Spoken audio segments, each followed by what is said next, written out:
Welcome to the handover video of your auto sleeper Fairford.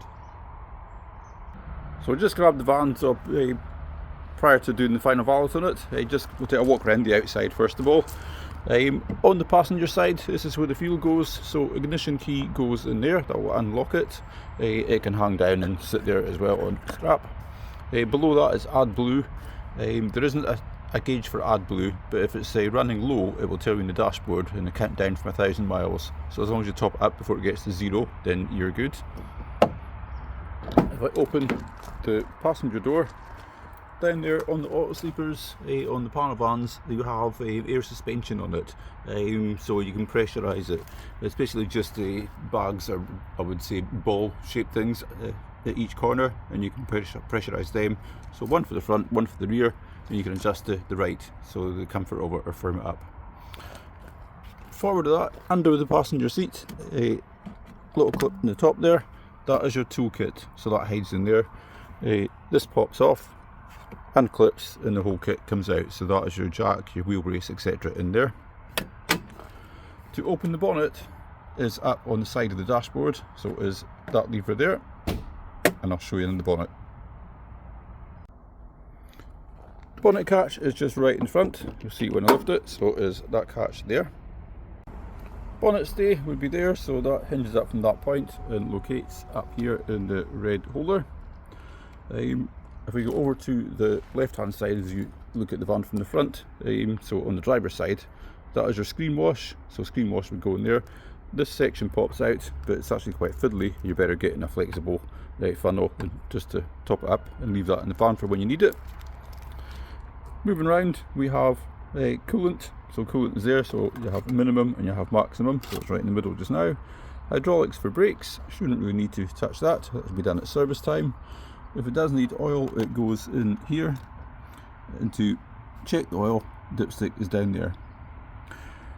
If the battery's flat and you jump start this vehicle, or you want to help somebody else out, the negative connection is up there because the battery is right under the floor between the seats, so you put the black negative connection on there.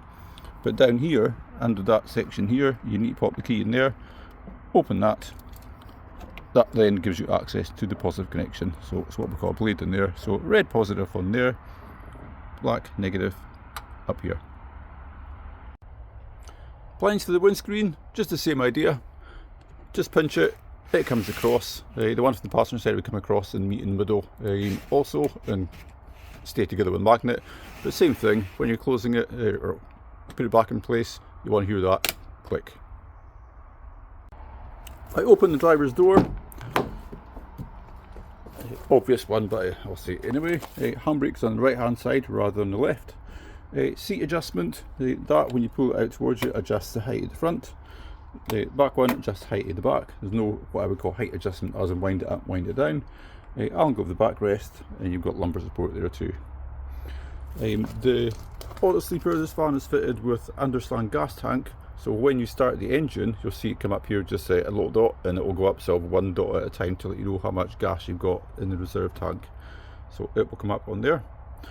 Blinds, sometimes easier to show you here, just while I've got the door open, so pinch them, pull it across. They're quite fragile, so I say to people, help them along. That will shut in place with a magnet, but undo it, just pull it again, guide it back into place. But what you do want to hear is a solid click to know it's back in place.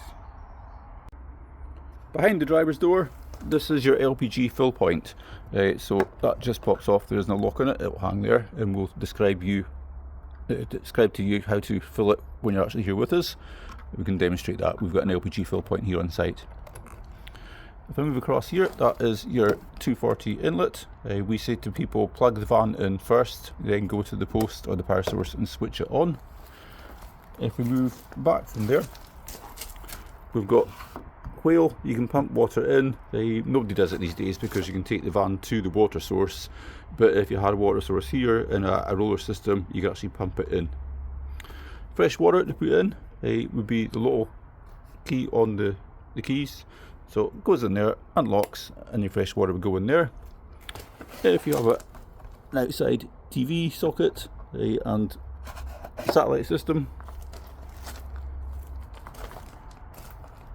Behind that we have got the hatch for the toilet cassette, so the toilet cassette would be in there, so it is locked at the moment.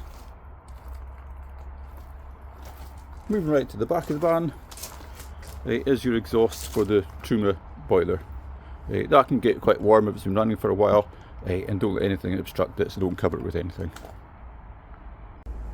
Moving right down underneath the van on the driver's side, these are on springs, they pop down, but blue is for your fresh water, so to drain your freshwater tank would be that one. To drain the grey water tank would be that one. Back of the van, just so you know where the reversing camera is right up the top, right above the light there. So if you need to clean it, that's the bit you need to go wipe to. This van is also fitted with an external barbecue point, so that is there. So you get a connector to go in there that's on the hose for the barbecue, and on off is on there.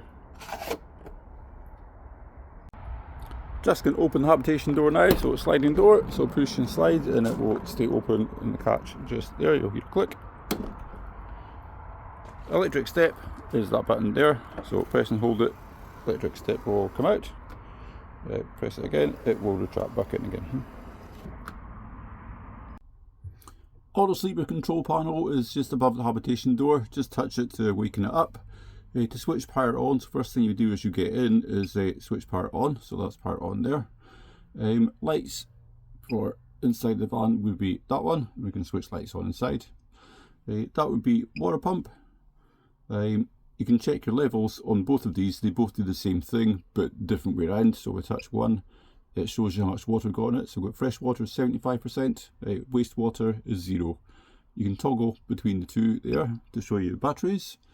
So battery levels, leisure battery is showing we're on charge now, it's 14.2. Vehicle battery is showing voltage of 12.9. It shows you what your active drains are on the battery as well. So it shows you got mains current, and it shows you what your solar's input into the van as well. To go back to home, they do the same thing, just the other way around. So that shows you your battery levels first, whereas the other one shows you your water levels first.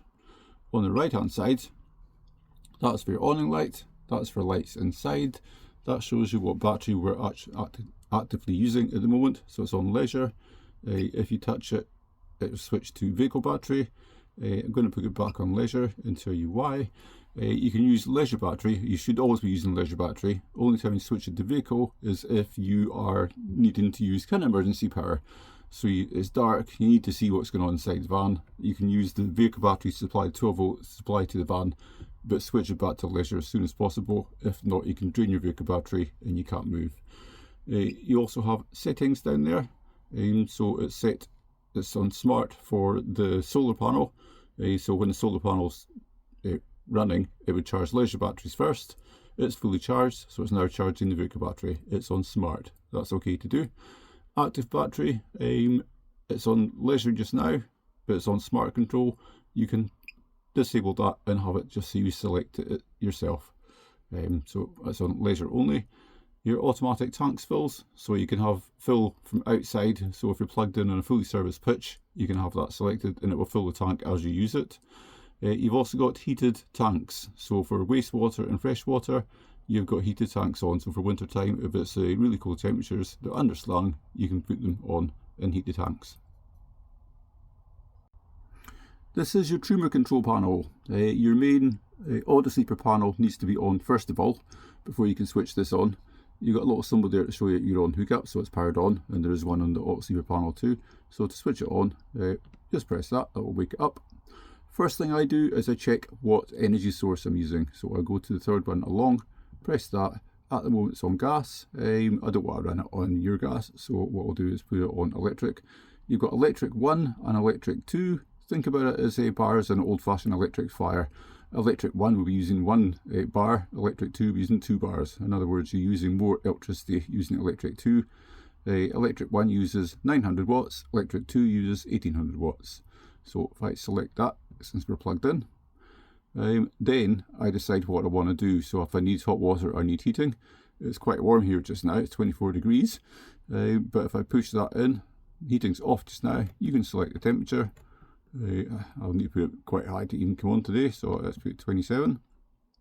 It will flash you will get a flame up there. The flame means heating, doesn't mean it's running on gas, just means heating. So that will flash until it comes on. For hot water, next one across, press that, off just now. You've got options of eco, hot or boost. So for just doing dishes, eco will be fine, you're not hurry for it. Boost would be to, hot would be to have a shower or washing really dirty dishes, etc. Boost may be for a shower also. So if I put it on, just put it on eco, same thing, it will flash until the system's activated. So both of these are running on electric right now. Next one across is just fan, so it's on eco just now, it's on heating, so we've only got eco and we've got high. High just makes the airflow quicker. It doesn't make the temperature any warmer, any faster, just moves the air around quicker. Back one is just that button there, go back a step at a time.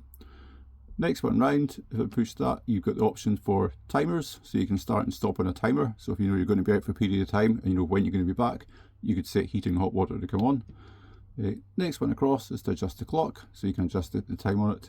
Next one across is to do resets on it, so you can adjust things like the temperature, so you can have it in centigrade or Fahrenheit. You can adjust the brightness of the panel, you can adjust the clock, so 12 hour or 24 hour, depending what your preference is to read it. You can adjust the language, and last one is reset. So if something happens, you've got an error report on it and you want to reset it to factory settings, press that, takes around about 5 minutes and it'll reset the system. To switch things back off again, let's go to heating, turn it right down to off. We'll do the same for hot water, let's turn it to off.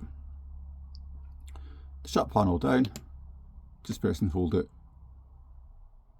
It will go to up, then it will go to sleep. We'll talk about water first of all. So I've got water all running.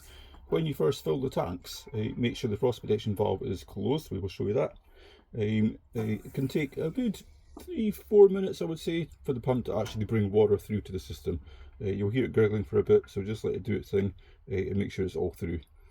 So tested kitchen tap, also shower, tested toilet flush also. Under the rear bench seat on the driver's side, if I lift that, this is where a boiler is. The boiler is under that bit there.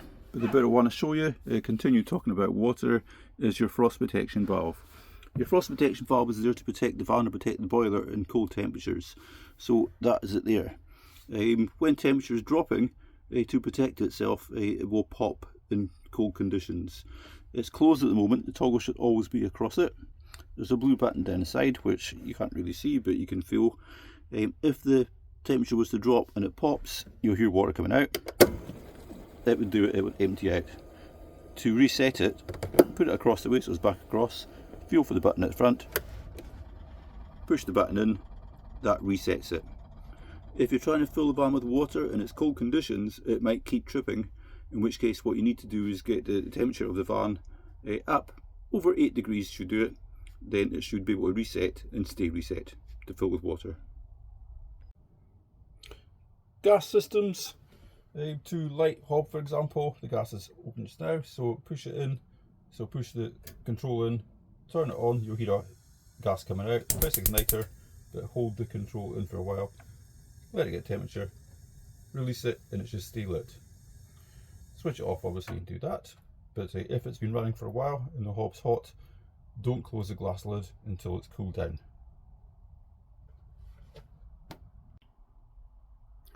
Under the cooker, so right underneath, the cupboard right at the bottom, if you open that, that is your gas isolation valves. So each will have different functions. All three are open just now, so that's on the open position. To close them, move them to the vertical, that will isolate appliances. Your fridge is a 3-way fridge. To switch it on is that button there, press and hold it. It's selected, it's started up on electric, we are plugged in just now, so it is selected electric straight off. To change settings on it, press and hold that button. It will start flashing. Then you can select, if the engine was running, we could select vehicle battery and run it from that. It's not running, so we won't. Let's select gas, so it will start flashing there. press that button to confirm. It will take a second or two. You probably hear it ignite, and then you'll see a green light coming up there to say it's running on gas. There we go. To change temperature, you would press and hold it again. Select gas, we're going to leave it on gas, and then you can adjust the temperature up or down on there. To switch it off, same button we used to start with. Under the rear travelling seat, you'll find this little hatch. This is your what we call sergeant unit. So you should have an orange light there to show that it's on, and you should have a green light sitting there beside it as well. Under here is your trip switches, so your RCDs, just like you have at home. So if something trips, you can reset it and test it. Under here is your fuses.